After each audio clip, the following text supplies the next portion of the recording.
На 14-й сессии Маджлиси Оли Республики Таджикистан, прошедшей 16 июня, депутаты Нижней палаты парламента приняли законопроект об административном надзоре за лицами, освобожденными из мест лишения свободы. Об этом сообщает Ниат Ховар. Законопроект предусматривает осуществление надзора за лицами, отбывшими срок заключения за тяжкие преступления. Если заключенный в период отбывания наказания будет признан злостным нарушителем установленного порядка в исправительном учреждении, то, согласно этому законопроекту, после освобождения из мест заключения он будет находиться под надзором органов внутренних дел.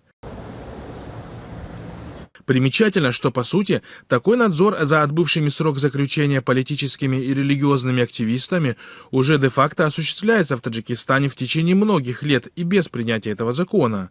Таким образом, как это часто происходит в диктатурах региона, парламент лишь узаконил имеющуюся незаконную практику. Хотя в законе и прописано, что надзор будет осуществляться за лицами, отбывшими срок за тяжкие преступления, однако практика показывает, что все это время в республике под надзор попадали лишь лица, обвиненные и отбывшие сроки заключения по сфабрикованным уголовным делам в так называемом экстремизме и терроризме.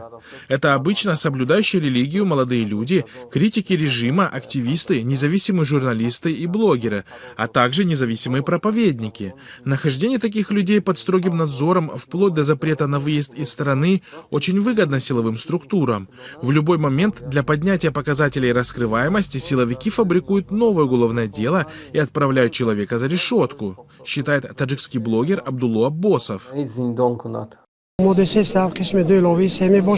Напомним, что принятие данного закона, как и многих других, является точным копированием российской практики, при которой осужденных и диссидентов силовики плотно контролируют в течение многих лет, даже после отбытия срока лишения свободы. Это политический шаг, направленный на то, чтобы напугать всех мусульман Крыма, для того, чтобы они не приходили, не поддерживали своих братьев. Да?